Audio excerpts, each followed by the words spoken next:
Praise God. Purihin po ang ating pong Panginoon at tayo po'y dadako sa salita ng Diyos. Tayo po'y may mga Bible, saklat po ni sinulat ni Pedro.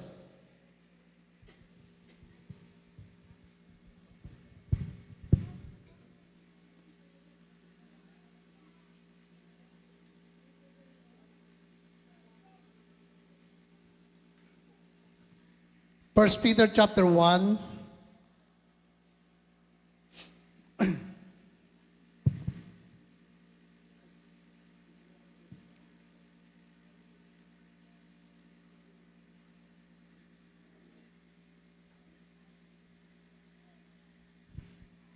Sabi po dito,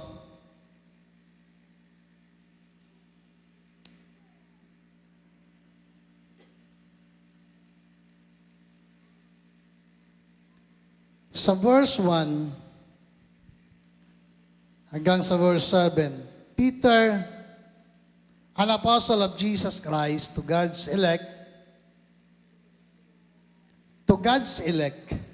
exiles, scattered throughout the province of Pontus, Galatia, Cappadocia, Asia, and Bithynia, who have been chosen according to the foreknowledge of God, the Father, through the sanctifying work of the Spirit, to be obedient to Jesus Christ and sprinkled with His blood, grace and peace be yours in abundance.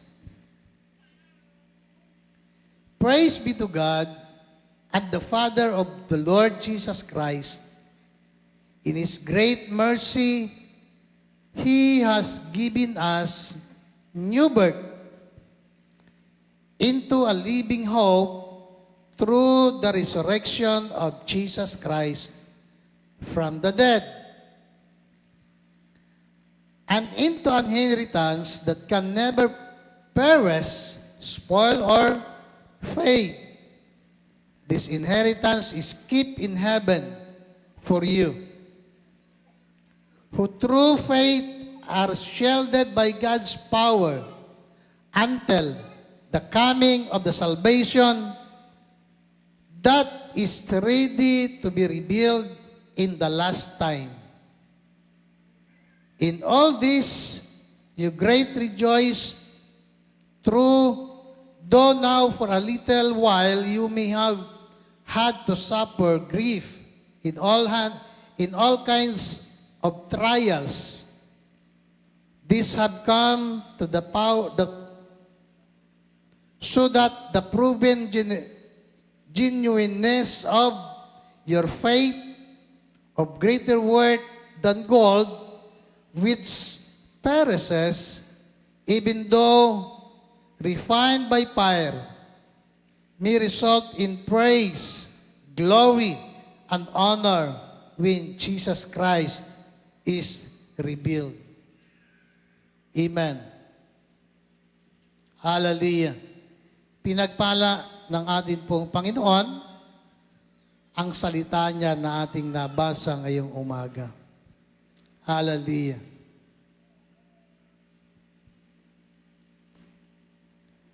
God chosen us according to His foreknowledge.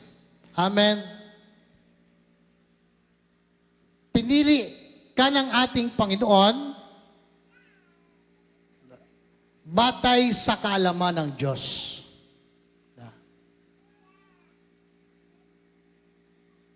Hindi po aksidente. Ang pagkapili ng Diyos sa atin ay hindi po nagkataon lamang. Amen? Mga minamahal, alam natin na sa simula pa lamang kung gaano tayo kahalaga sa Diyos. Kasi nga, ang isang katotohanan na sinasabi sa Biblia, ikaw at ako o ang tao tayo na tao ay nilikha ni Lord, nilikha ng Diyos batay sa kanyang anyo. No? Ayon sa kanyang wangis at kalarawan. So, ang bawat tao ay nilikha ng Diyos na kalarawan niya. Amen. Kaya nga, yun ang isang dahilan kung bakit ikaw at ako ay pinili ng ating Panginoon. Hallelujah.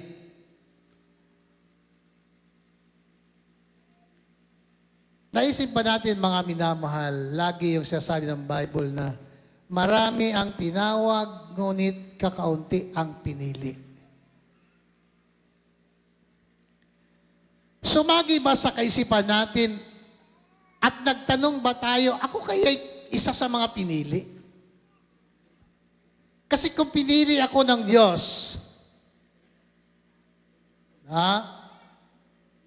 kung ako'y pinili ng Diyos, sana'y wala akong problema.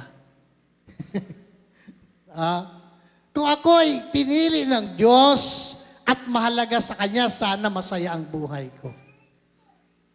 Hallelujah. Saan ba nakabatay?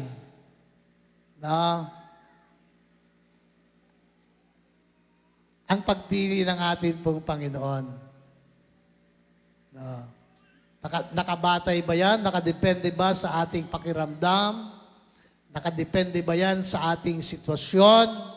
Sa ating kalagayan? Ang alam ko sa Biblia, sabi ni Pablo, pinili ng Diyos ang sa tingin ng mundo ay hindi karapat-dapat. Ang term pa na ginamit ay mga mangmang eh. Pinili ng Diyos ang mga mangmang para hiyain ang mga marurunong. Nandyan pa kayo? Amen. Pinili ng Diyos yung mga tao na sa tingin ng iba ay parang walang kwenta. Yung mga taong parang hindi pinapakinggan, walang halaga, wala kang makuha sa kanya. Pero alam natin, mga minamahal, na yun po yung pamantayan ng Diyos. Hallelujah. Nung pumili ang ating pong Panginoon ng susunod na magiging hari, kapalit ni Haring Saul. Sabi ni Yahweh kay Samuel, pumunta ka sa sambahayan ni GC at pahiran mo ng langis ang susunod na magiging hari.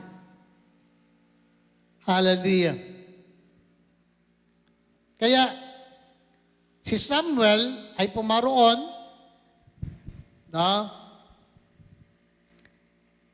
sa sambahayan ni GC at isa-isang pinapila ang mga anak ni GC. Si GC po ay mayroon pong 7 anak na lalaki.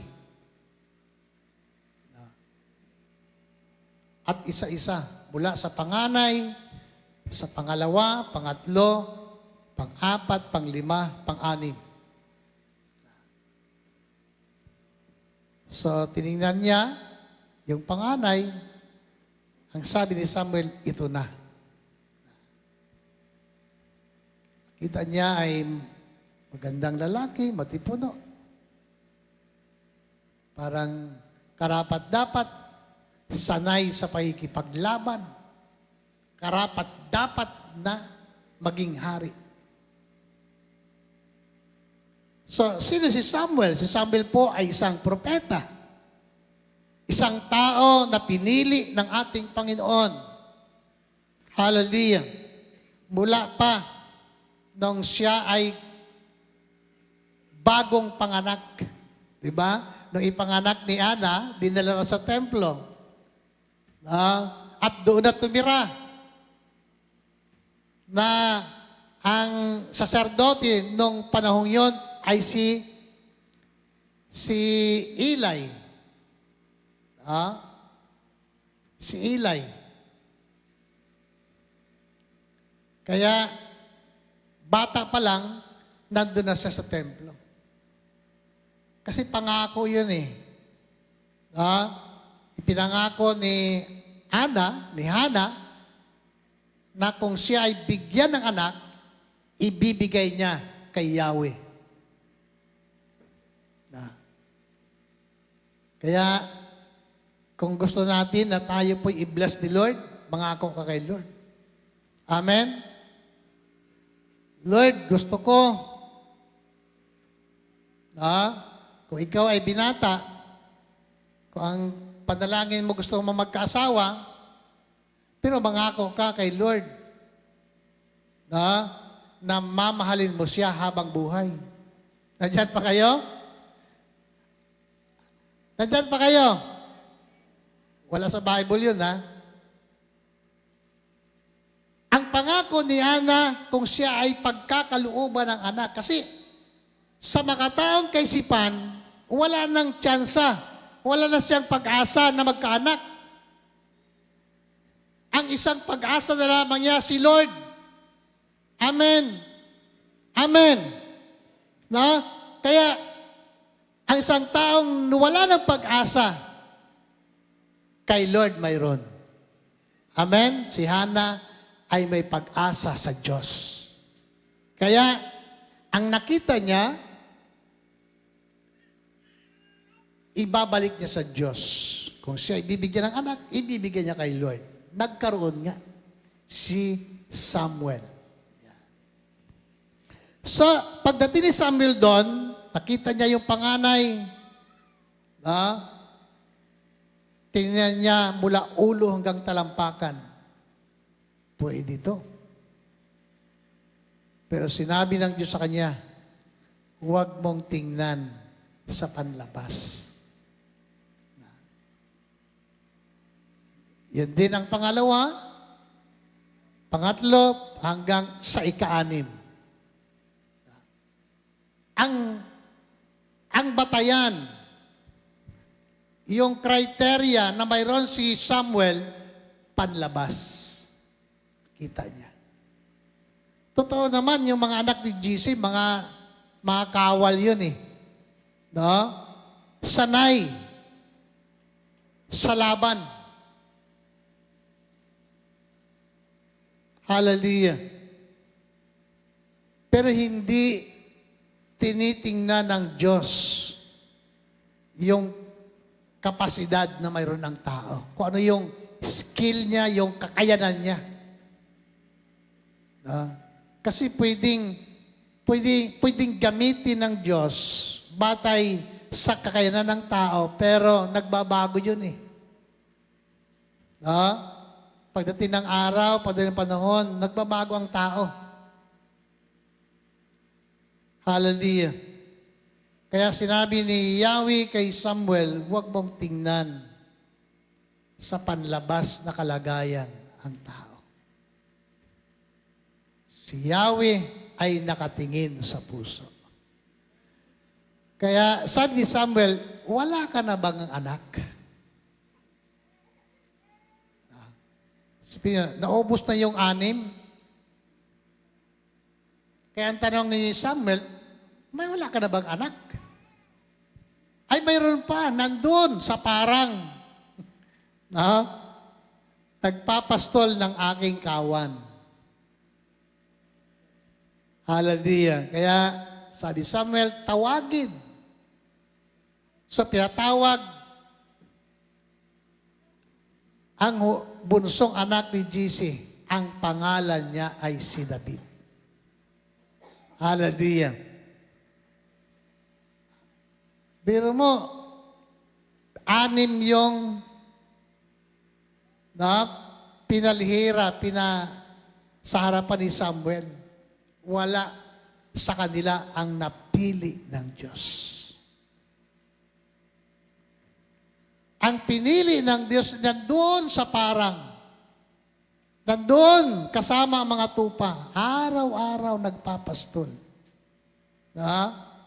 Kaya nga,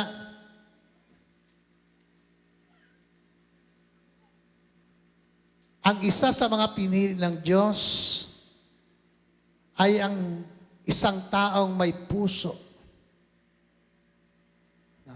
para sa Diyos. Ang isang taong may puso para sa Diyos, masipag yan. Nandyan pa kayo? Masipag ba tayo? Ang taong masipag ay maaga magising.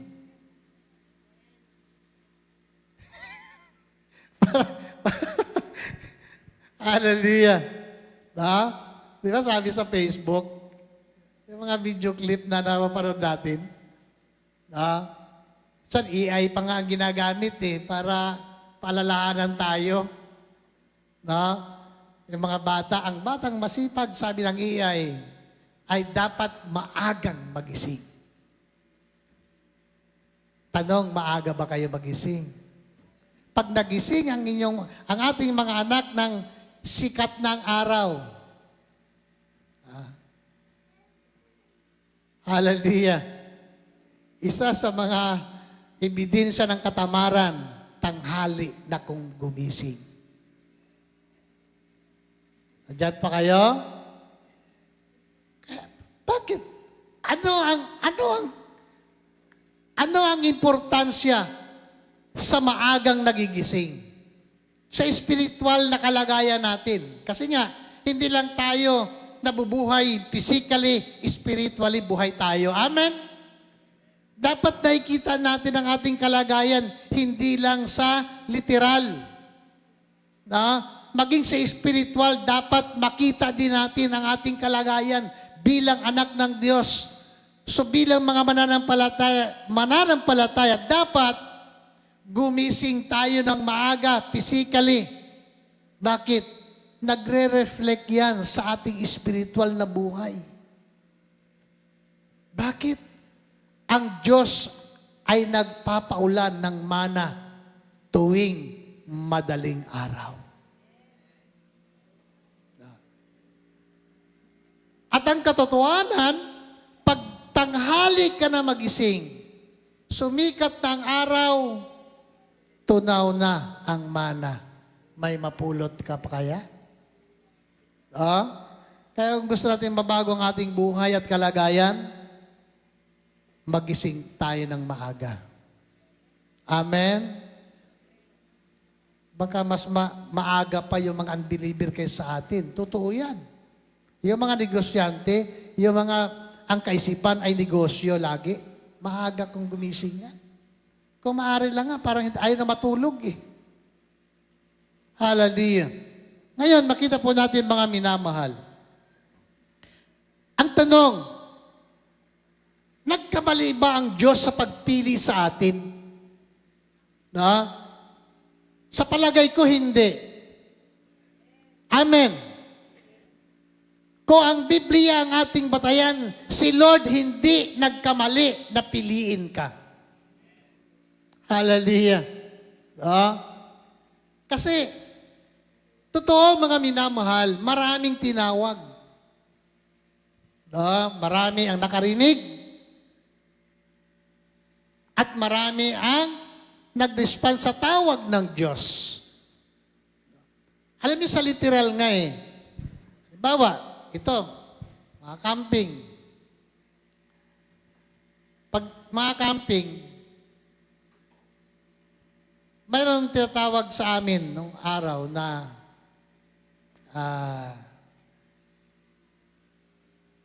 Bible College Night.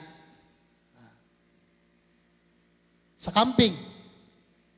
Ibig sabihin, ang nagpipresent sa program, puro mga estudyante ng paaralang Biblia. So, silang naghahandle ng program, sa kanila, sila ang nagbibigay ng mensahe at nagbibigay ng challenge sa mga young people. Sa mga kabataang may tawag galing kay Lord. Hallelujah. So, pagka nanawagan kung sino ang tinatawag ng Diyos, pinipili ng Diyos para magpagamit sa Kanya at mag-aaral sa paralang Biblia. Ito ang pagkakataon para sa inyo. Ang dami. Daming pupunta sa unahan. Sige po, lahat ng may calling kay Lord dito sa unahan. Daming pupunta sa unahan. Kasi nakadama sila ng tawag. Nakadama sila ng burden, ng kabigatan sa gawain ng atin pong Panginoon. Kaya pagdating po ng enrollment sa Bible School, maraming nagpapa-enroll. Marami po pasok sa unang taon. Sa ikalawang taon, kaunti na lang. Lalo na pagdating na ikatlong taon, iilan na lang. Hallelujah. Nung kami po ay unang taon sa Bible School ay mahigit 20, nasa 25.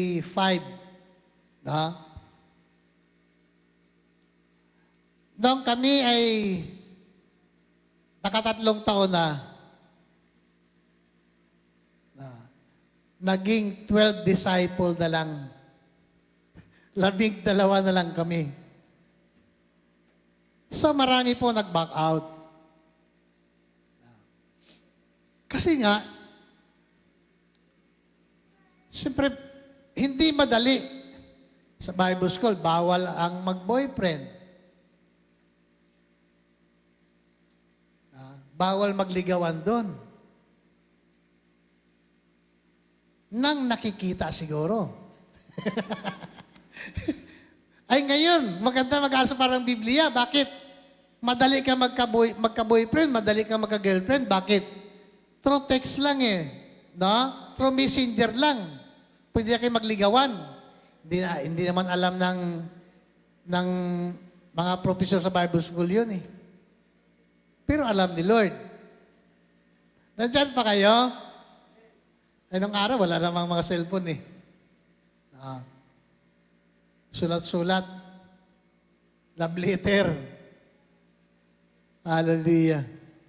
So, alam niyo mga minamahal, kaya nga, maraming tinawag at nag-response, pero habang tumatagal, paunti ng paunti.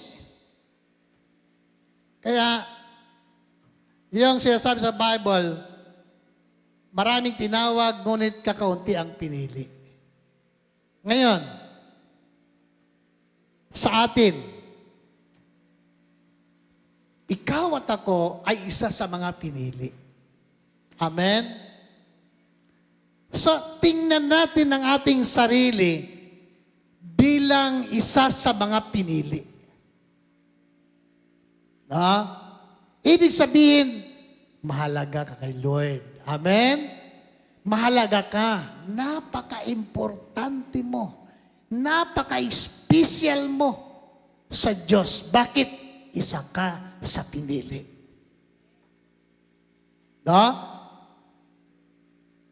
Itingin natin ang ating mga mata sa ating paligid. Ang daming tao. Ang daming kabataan dyan. Hallelujah. Mga minamahal, isa ka sa pinili ng Diyos. Hindi mo ba masabi sa sarili mo na mahalaga ka sa Diyos? Espesyal ka sa Kanyang paningin? Bakit? Isa ka sa pinili ng atin pong Panginoon at binigyan ng pag-asa ng Diyos. Hallelujah. Kaya nga mga minamahal, dapat ang ating pananaw at pagtingin sa sarili natin, mataas kang uri ng tao. Amen? Totoo naman eh. Kaya nga pagka nagkamali ang isang Kristiyano, ang impression tagad ng tao, di ba Kristiyano yan? Di ba born again yan? Kasi ang tingin ng mga tao sa mga taong tinawag at pinili ng Diyos ay mga taong hindi basta-basta. Kaya nga, huwag mong basta-bastahin ang pagiging anak mo ng Diyos. Amen? Huwag mong basta-bastahin. No? Kasi nga, Diyos ang pumili sa atin. Amen? Hindi naman yung magulang mo ang pumili sa iyo eh. Kaya ka nandito, naglilingkod sa Panginoon, hindi. Yung magulang mo, hindi si brother, hindi si sister, ang pumili sa iyo, si Lord. Palapakan po natin ang atin pong Panginoon. Hallelujah. Kaya nga, ang mensaheng ito, mga minamahal, no, ay nakatuon para sa mga pinili ng Diyos. Kaya nga sabi dito, Peter, an apostle of Jesus Christ, to God's elect. Ang sulat ni Pedro ay para sa mga pinili ng Diyos. Hallelujah. Sa mga pinili ng Diyos, to God's elect, at ikaw yon. No? Hallelujah. Sabi diyan, sa verse 2, who have been chosen according to the foreknowledge of God, the Father, through the sanctifying work of the Spirit, to be obedient to Jesus Christ and sprinkled with His blood. No. Ano po? Grace and peace be yours in abundance. No. So, ibig sabihin, binabati dito yung mga pinili ng atin pong Panginoon. Hallelujah. Nang biyaya ng Diyos, kapayapaan mula sa Panginoon ay sumasagana para sa bawat isa po sa atin. Ngayon, hallelujah. Sabi dito, basahin ko po sa Tagalog, ano po. Sabi diyan, purihin natin ang Diyos at Ama ng ating Panginoong Jesucristo dahil sa laki ng habag niya sa atin, tayo'y isinilang sa isang panibagong buhay. Hallelujah. Sa pamagitan ng muling pagkabuhay ni Jesucristo, ang bagong buhay na iyan, ang nagbigay sa atin ng malaking pag-asa na kakamtan natin ang isang kayamanang walang kapintasan, di nasisira at di kukupas ang kayamanang iyay nakalaan sa inyo doon sa langit. Hallelujah. Sa bilang mga pinili ng atin pong Panginoon, ano po? Hallelujah. Ang unang bagay at pagpapala na ating tinanggap mula sa Diyos ay ang isang bagong buhay. New life. Yung buhay natin, mga minamahal, na mayroon tayo ngayon. Mayroon bang pagbabago sa buhay natin? Mula na tayo'y nagsimula na maglingkod sa Panginoon, mayroon bang nabago? Kung wala, ay malaking problema yan. Kung walang nabago sa buhay natin. At tanong, dapat bang may mabago? Dapat. Amen? Dapat mabago ang ating buhay. Hallelujah. Tandaan natin, pinili tayo ng Diyos. At binigyan ng isang bagong buhay. Bagong buhay. Huwag na natin hintayin na mabilanggo pa tayo. Paglaya natin, ay bagong buhay na ako eh. Hallelujah. Alam ba natin na tayo po ay bilanggo ng kasalanan? Amen? Lahat tayo ay alipin ng kasalanan. Nung hindi pa natin napakinggan, hindi pa natin alam ang salita ng ating pong Panginoon, alipin tayo ng kasalanan. Hallelujah. Kumbaga, nagahari sa ating puso, nangingibabaw sa puso natin ay ang mga bagay na hindi kaya-aya sa harap ng ating pong Panginoon. Hallelujah. Ano pat wala tayong panahon para maglingkod sa Diyos. Wala tayong panahon para makinig sa Kanyang mga salita. Hindi mahalaga sa atin ang mga bagay na ginagawa na katulad nito, sapagkat ang mahalaga sa atin ay mabuhay tayo. Diba? Kasi pwedeng mabuhay ang tao na malayo sa Diyos. Diba? Pareho lang naman ang taon. Pareho lang naman ang haba ng panahon. Diba? Kung ang hindi Kristiyano nabubuhay ng matagal, ganoon din ang Kristiyano. O diba? Ang kaibahan lamang natin, mga minamahal, mayroon tayong pag-asa. Buhay na pag-asa sa Diyos. Sabi ng Bible, hallelujah. Mayroon tayong buhay na pag-asa sa Diyos.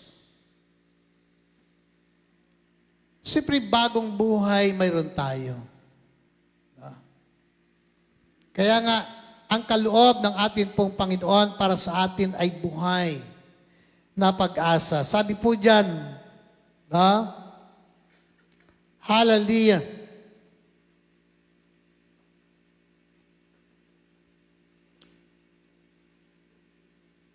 Ang bagong buhay na iyan ang nagbigay sa atin ng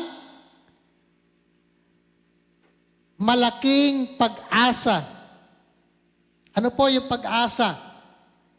Nakakamtan natin ang ating kayamanang. Ano po? Ang isang kayamanang walang kapintasan. Di nasisira at di kukupas ang kayamanang iyay nakalaan sa inyo doon sa langit. Hallelujah. So mayroon pong nakalaan sa atin. Ano po? Ito po natin ang sinasabi po ni Timoteo.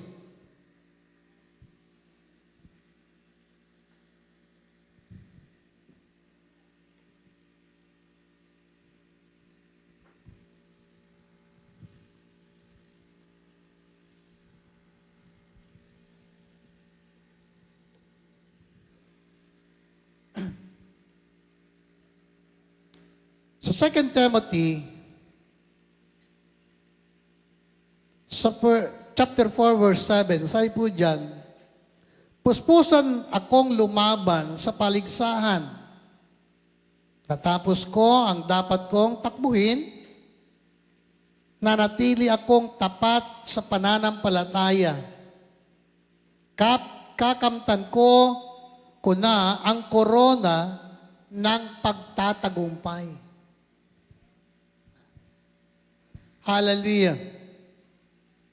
So sa langit, may nakalalang Diyos na korona. Korona ng pagtatagumpay.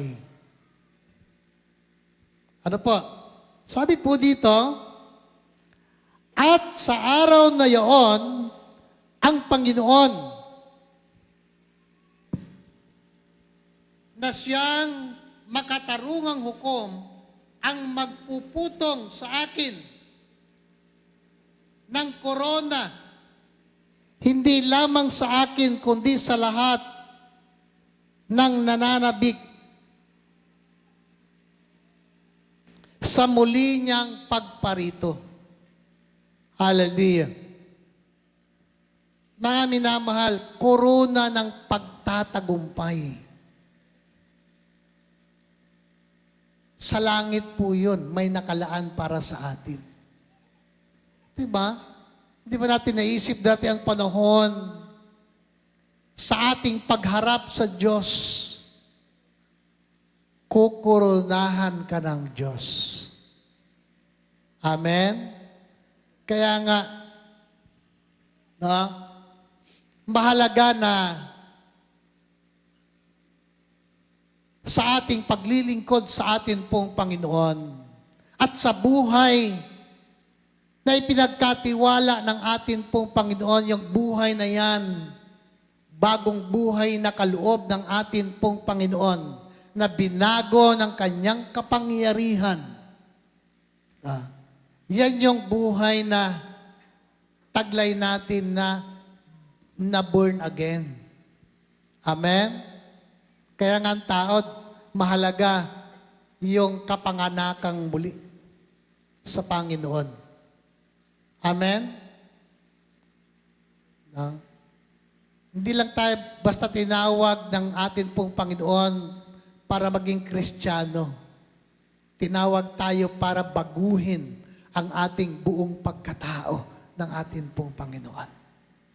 Amen. Kaya huwag tayong magagalit pagka tinawag tayo, ay, born again yan eh. Totoo yun. Amen. Na?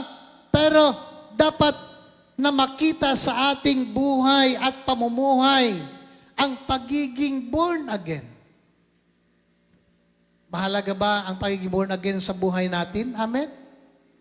Pag hindi tayo totoong nabago, hindi rin tayo makakapasok. At hindi rin natin makikita, mga minamahal, ang kaharian ng Diyos. Diba? Except a man be born again, he cannot see the kingdom of God. Amen. Hallelujah. Diba? Si Nicodemo, mga minamahal, isang tao na relihiyoso. No? Isang tao na, kumbaga, iniisip niya, ay, ligtas na rin ako eh. Pero di ba, nung ma-encounter niya ang atin pong Panginoon, ipinaliwanag sa kanya. Hallelujah. Sapagkat hindi niya maintindihan kung ano ang kahulugan ng tinatawag na kapanganakang muli. Ang isip niya, ang pagiging born again, mga minamahal, ay kailangan pa niyang bumalik sa sinapupunan ng kanyang nanay. Literal ang kanyang pagkaunawa at pagkaintindi. Hallelujah. Ngunit ipinaliwanag sa kanya ng ating pong Panginoon, ang pagiging born again, mga minamahal, ito ay spiritual na pagbabago sa buhay ng isang tao. Amen. Spiritually, binabago tayo ng Diyos. Hallelujah. No? Spiritually. Kapatid, mga minamahal, bakit? Kahit ano pang gawin natin, mga minamahal, hindi na mababago yung anyo natin. Yung hugis ng ating mukha, yung hugis ng ating ilong. Ano man yan, mga minamahal, ipagpasalamat mo na lang kay Lord, may ilong ka. Amen po? Hallelujah. Diba? Hindi na mabago ang anyo natin, physically. Pero pasalamatan mo ang Diyos. Bakit? spiritually, kaya kang baguhin ng atin pong Panginoon. Amen? Alam ba natin, pag ang espiritu natin, ang ating espiritu na kalagayan ay nabago ng Diyos, kaya ring baguhin ng Panginoon, maging anyo natin physically. Sa paanong paraan? Pag hindi ka Kristiyano, ang edad mo ay 40 pa lang, mukha ka ng 80. Bakit? Dahilan sa problema. Nandyan pa kayo? Tinan ko nga, kayo na yung ating bisita, si Nanay Melody. Kakuanak mo yan? Apo ko po. Ay, hindi halata. Kako hindi halata, nalula kayo. Diba? Alam niyo mga minamahal. Kasi, tingnan natin yung mga taong ang laking problema sa buhay. Bata pa ang edad, pero matanda ng mukha. Nandyan pa kayo? Nakita kayo ng taong ganon? Hallelujah. Ang daming problema. Kasi alam niya ang problema sa buhay na ito. Kumbaga, nakakapag-mature niya ng mukha ng tao. Pag dati kang problema, madali kang tumanda. Bakit? Araw-araw iniisip mo yung problema. Wala kang ibang paraan para maibsan yung problema. Kaya ang tao, pag walang Kristo sa puso, sinasarili niya ang problema. Kaya, stress siya, Kumbaga, hindi siya makatulog, mayroon ng anxiety. Ano pa? May depression sa buhay. Pag ang tao na-depress, ang kasunod nun, mga minamahal, wala nang saysay ang buhay para sa kanya. Bakit? Depressed nga Hallelujah. Kaya nga, napakapalad po natin bilang mga anak ng atin pong Panginoon. Amen? Bakit? Sapagkat mayroon tayong Diyos na pumili sa atin, binigyan tayo ng isang panibagong buhay at buhay na pag-asa sa Kanya. Hallelujah! Na siya rin yung Diyos na kayang magprotekta at mag-ingat sa bawat sapu sa atin. Amen? Yung divine protection ng Panginoon ay napaka-importante sa atin araw-araw.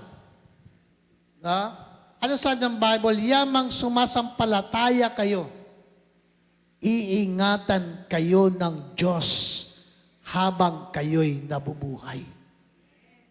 Hallelujah! Sabi ng Biblia sa sulat ni Pedro, iingatan kayo. Yabang sumasampalataya kayo, iingatan kayo ng Diyos habang kayo'y nabubuhay. Kapatid ba nga minamahal? Kaya, sabi ni Pablo sa sulat niya kay Timoteo, kakamtan ko na ang korona ng pagtatagumpay. Hallelujah. At sa araw na iyon, ang Panginoon, ang makatarungang hukom, ang magpuputong sa akin ng Kanya, ng koronang hindi lamang sa akin, kundi sa lahat ng nananabik sa muli niyang pagparito. Kaya bawat sa atin, tatanggap tayo ng korona at mismo ang atin pong Panginoon ang siyang magpuputong sa atin. Ang koronang ito mga minamahal, ay isang kayamanang hindi kumukupas. Hallelujah. Hindi nasisira. Di ba? Sa paligsahan ng mga tao'y lumalaban sapagkat gustong magkamit ng corona, ng trophy. Pero yung trophy na yon, pang sanlinggo lang yon, di ba? Dami sa rikto yun eh. Ha? Yung mga competition na ginagawa, may mga trophy, may mababa, may mataas. Mataasan ng trophy sa mga probinsya. Siyempre, sa probinsya, innocent, ignorante ang mga tao. Pag nakita ng trophy, lalo na yun ay trophy para sa mga championship sa basketball, ang mga tao talagang di magkamayaw ang saya dahil nakita yung trophy na pinag-aagawan. Yan pala, mura lang yung sarikto. Hallelujah. Pero alam niyo mga minamahal, ang corona na hinahangad natin, nakalaan sa iyo at sa akin doon sa langit. At mismo ang atin pong Panginoon ang siyang puputong sa atin. Ibig sabihin, ikaw at ako ay isa sa nagtagumpay. Amen? Hallelujah. Ano po? Ano pa ang sabi ng Biblia?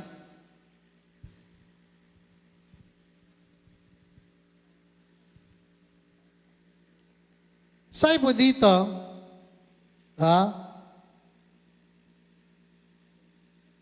sapagkat kayo sumasampalataya, ingatan kayo ng kapangyarihan ng Diyos.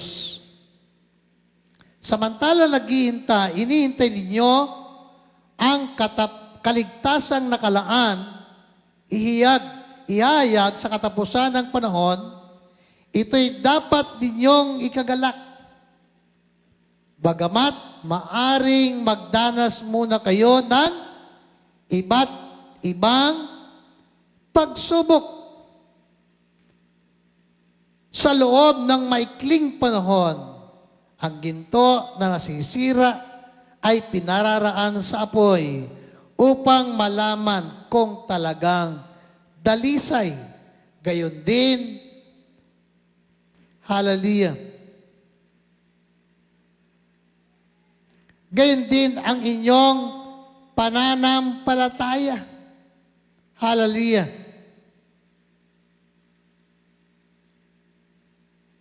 Gayon din ang inyong pananampalataya na higit kaysa ginto ay pinararaan sa pagsubok upang malaman kung talagang tapat. Sa gayon kayo'y pararangalan, dadakilain at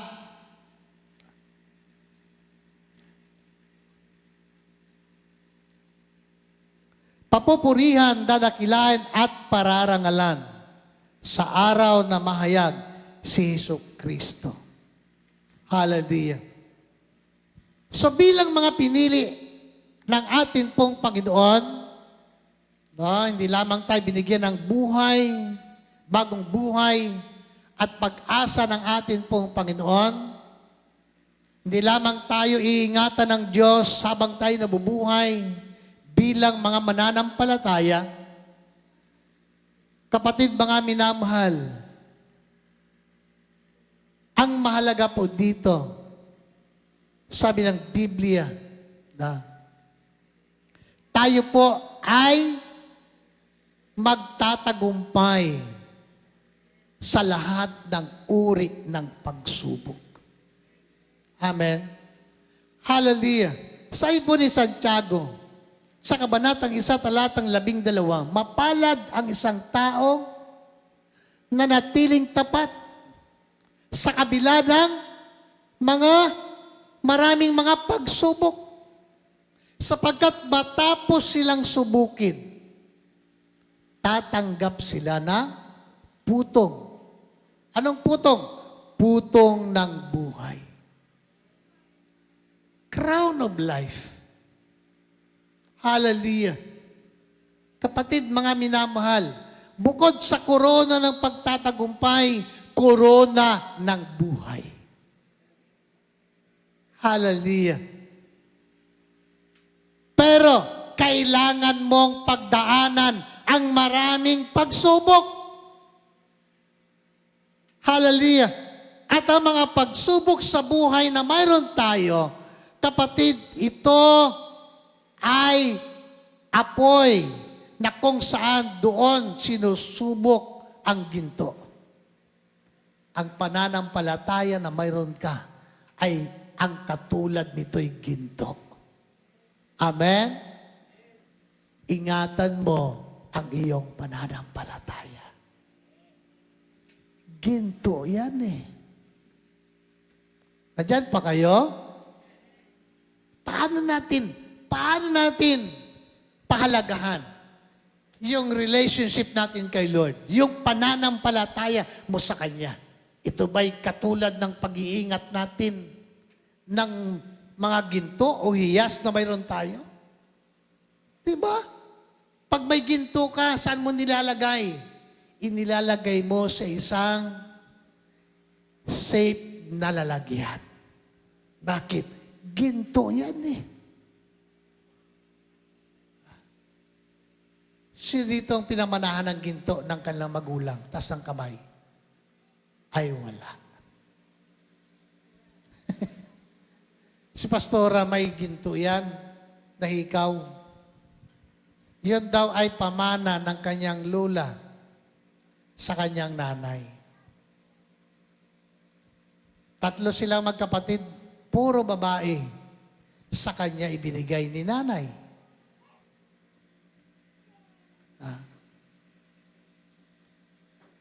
Nung kami ay nasa Mindoro, kami ay nainganyo ng mga treasure hunter. Sabi sa inyo, ang paraan para makahanap ng ginto, dapat mayroon kayong dala ring ginto. Kaguma, pahiram nung hikaw mo, ginto yan eh. Punta kami sa bundok, magdala kaming sinulid at tinuhog namin yung hikaw ni Pastora para maghanap ng ginto sa sapa. Sabi ng kasama, ay dito. Yung hikaw ni Pastora nagagalaw-galaw eh. Tinuturo niya kung saan may ginto. Sabi, dito. Kasi, siyempre ginto, naghahanap ng kapwa ginto eh.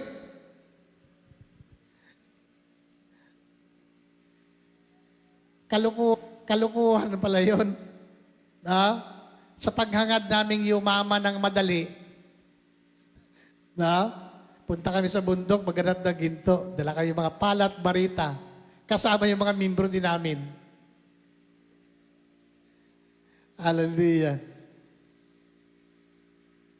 Wala kami nakita kahit isang ginto. Sa pagiginto pa naman, walang malayo. Habang hinuhukay mo, malapit na yan. Malapit na. Bawal ang mag-ingay, bawal ang umutot habang naguhukay ng ginto.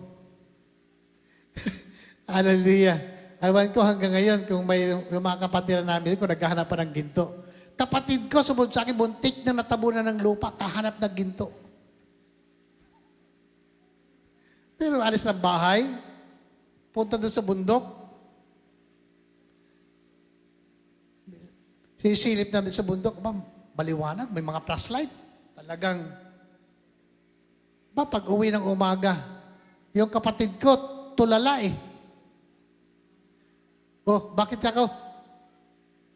Muntik na ito tabunan eh. Bakit?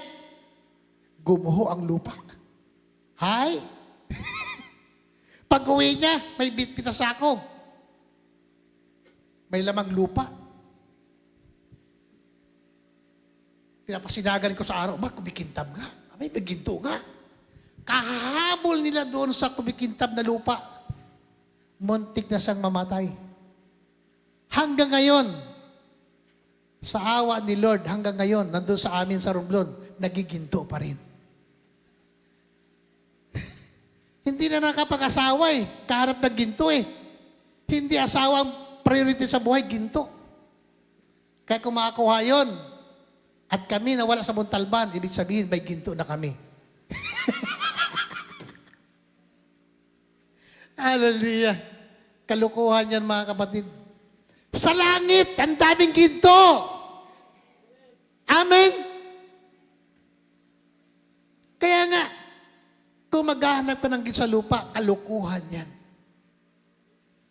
No? Sa Bible, basahin yung Biblia, sa Book of Revelation, lantay na ginto.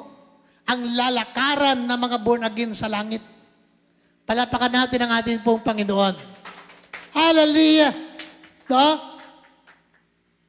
Pag nagtagumpay tayo at sigurado magtatagumpay ka, hallelujah, sa lahat ng mga pagsubok sa buhay, kapatid, ingatan mo ang iyong pananampalataya.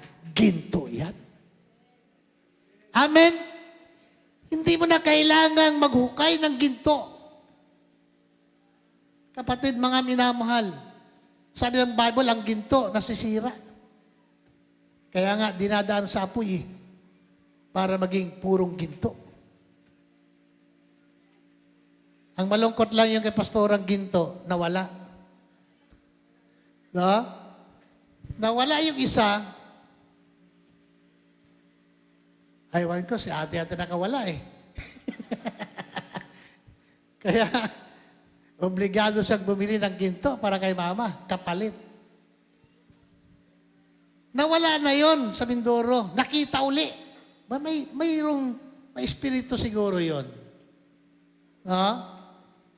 Nung huling nawala, hanggang ngayon, hindi na nakita. Sayang na ginto. Pero ang pananampalataya na mayroon ka, sabi sa Bible, ginto yan. Amen? Ginto yan. Kaya huwag kang magtataka, bakit may problema ako? Kapatid, ginto kay. Amen? Huwag kang magtataka, bakit ka may sakit? Ginto ka kasi. Ang ginto ay dinadaan sa apoy. At ang apoy, sabi ng Biblia, ay iba't ibang pagsubok. Amen. Para ano? Dalisayin ang iyong pananampalataya. Amen? Kaya nga, yung pinagdadaanan natin, paraan ng Diyos para i-purify tayo. Amen? Hallelujah. Kapatid, huwag tayong ma-discourage. Kung tayo may problema, may nararamdaman, huwag. Hallelujah. Sinasabi ko sa inyo, huwag. Lalo kang magtiwala sa Diyos. Lalo kang umasa sa Panginoon. Huwag kang umasa sa sarili mong kakayanan. Kay Lord lang.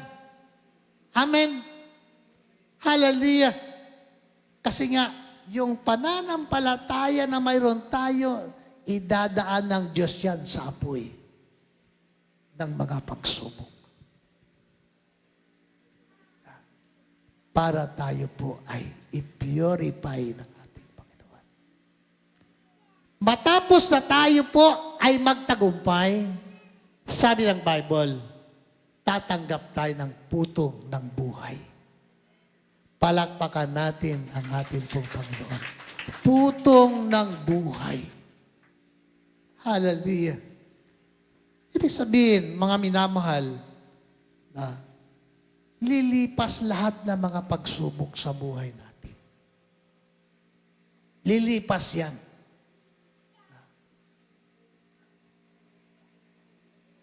Pasalamat tayo sa Panginoon kung ano ang ating kalagayan ngayon. Iba-iba ang ating sitwasyon, iba-iba ang ating kalagayan. Ako personal, hindi man yun nahalata na hirap ako sa aking kalagayan. Sa totoo, hirap ako Sa pagbabasa, napakahirap. Kaya nga, Like ko sinasabi sa mga anak namin, ingatan ninyo mga mata nyo. Kami ni Pastor, nakaranas. Si Pastor, nakaranas. Ako, kasalukuyan. No? Kasalukuyan. Nandito ako sa ganitong kalagayan. Pero tandaan natin mga minamahal. Pag ginto ka at ang iyong pananampalataya, huwag kang magtaka. Dadaan ka sa maraming pagsubok. Kailangan mo lang mapagtagumpayan. At ang susi ng tagumpay, si Lord. Amen. Si Lord lang, ang Diyos lang. Hallelujah. Sapagkat siya ang may kapangyarihan sa lahat ng bagay. Hallelujah. Na nangyayari sa buhay natin. Huwag tayong malungkot, huwag tayong pa-discourage pag may problema at mayroon tayong pinagdadaanan sa buhay. Ang purpose ni Lord para tayo po ay pabanalin. Para tayo po ay dalisayin ang ating pananampalataya. At lalo pa na mabago ang buhay natin sa harap ng Diyos. Hallelujah. Purihin po ang atin pong Panginoon. Hallelujah. Pinili ka ng Diyos. Higit sa kanino pa man. Glory, glory to God. Tayo po ay manalangin. Dakilang Diyos ngayon pong umaga, salamat sa iyong pagkapili sa bawat sa pusa amin. Lord, salamat sa pananampalataya na mayroon po kami. Anuman ang mga pagsubok, anuman ang mga pinagdadaanan namin. Sa buhay na mayroon po kami, Lord, salamat sapagkat nariyan lagi ang iyong protection sa buhay namin. Iingatan mo kami ayon sa iyong mga salita habang kami ay nabubuhay. Ikaw ang Diyos na magbibigay ng tagumpay sa lahat ng problema at suliranin. Pagsubok man ay dumating, nandyan ka, Panginoon. Isang araw, lalampasan namin ang lahat ng problema. Hallelujah. And Lord, salamat sapagkat sa huling panahon ang pangako mo, tatanggap kami ng isang kayamanan na hindi kumukupas. Hindi nasisira. Isang kayamanan na nakalaan para sa amin doon sa langit. Lord, salamat sa buhay na mayroon po kami. Salamat, Panginoon, dahil ang araw tatanggap kami ng isang putong korona ng buhay para sa mga anak mo na nagtatagumpay at magtatagumpay. Kaya nga po, Panginoon, salamat. Pagpalain mo ang buhay ng iyong mga anak. Patuloy, Panginoon, na sa iyo namin pinagkakatiwala ang lahat ng ito. Ang aming panahon, araw at mga taon sa mundong ito, dakilang Diyos. Patuloy, Panginoon, na gamitin mo kami at patuloy na samahan. Sa iyo ang kapurihan at ang karangalan. Pagpalain mo rin po, Panginoon, ang aming pong communion ngayong umaga. Sa muli, manariwa sa aming puso't kaisipan ang mga bagay na ginawa mo para po sa amin. Sa iyo ang kapurihan at ang karangalan sa pangalan na Jesus. Amen at amen. Sige po, tayo po idadako sa ating communion. Tawagan ko. Si Sister Ning.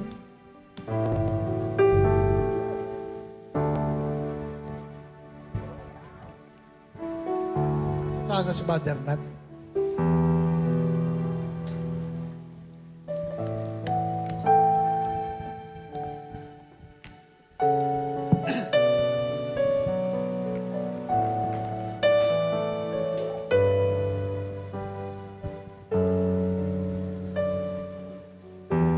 Sabi ni Pablo sa unang Korinto, chapter 11, verse 23, noong gabing matapos, noong gabing ipagkanulo ang atin pong Panginoon, duwampot ng tinapay at pinagpira-piraso ito. At sinabi, ito ang aking katawan na nabayubay sa cross. Kaya hindi naman matapos maghapunan, ginawa niya ang sarong. Ang sarong ito, ang bagong tipan. Larawan ng aking dugo. Ang dugo ni Kristo na nabubuhos sa cross ng Kalbaryo. Naglinis sa lahat ng ating karumihan. Kapatid, mga minamahal, ang banal na hapunan ay pakikibahagi natin na bilang bahagi ng katawan ni Kristo. Hallelujah.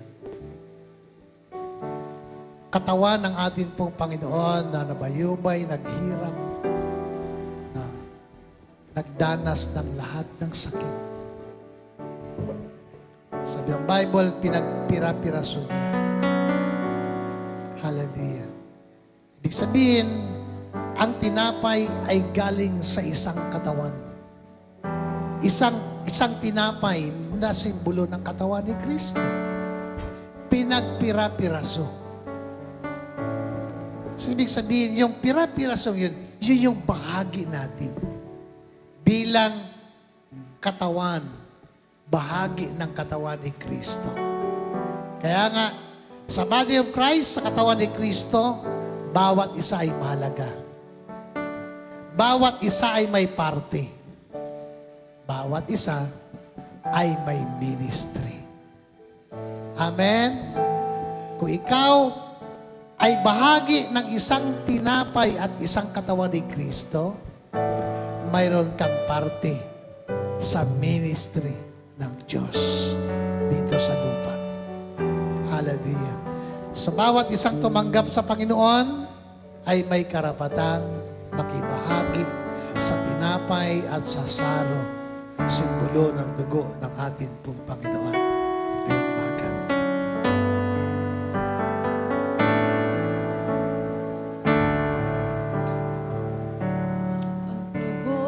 Kumuha tayo ng tinapay at kumuha ng saro. At tayo po sabay-sabay na manalangin sa Panginoon.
gonna be above all. Yes, Lord. Hallelujah. Thank you, Jesus. Hallelujah. Lord, salamat minsan pa sa pangalan ni Jesus. Tunay nga po, Panginoon,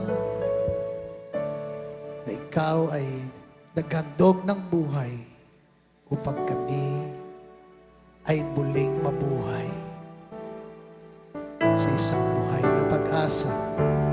Salamat, Panginoon, sa bawat isa. Pagpalain mo ang iyong mga anak na tatanggap ng tinapay na ito.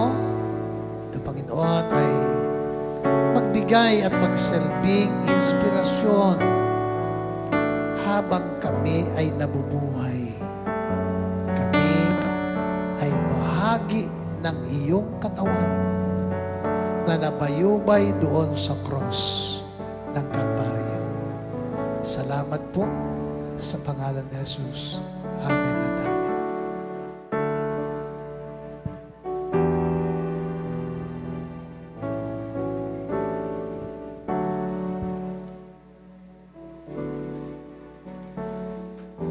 Narito, Panginoon, ang saro.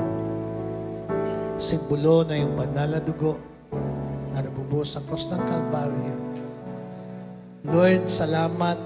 Patuloy, Panginoon, na manatili sa aming puso at kaisipan ang mga bagay na ginawa mo para sa amin. Hallelujah. And Lord, salamat. Pagpalain mo, Panginoon, ang mga bagay nito na minsan pa, dakilang Diyos ay manariwa sa aming mga puso ng iyong dugo na dumanak sa cross ng Kalbaryo ay isang tanda upang muli, Panginoon, ay bigyan ng pag-asa ang iyong mga anak. Hallelujah. Linisin ang lahat ng aming karumihan at kasalanan. At salamat sa kapatawaran, Panginoon, ng lahat ng bagay na aming nagawa. Kami ay magpatuloy at maglingkod sa isang panibagong buhay na kasama ka, na punong-puno ng pagtatagumpay. Salamat po sa pangalan ng Jesus tayo panalangin. Amen at amen.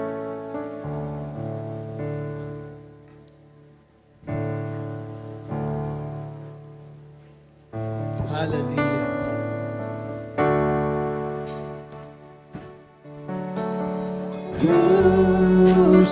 Crucified, laid behind the stone, you lived, you died, rejected and alone, like a rose trampled on the ground.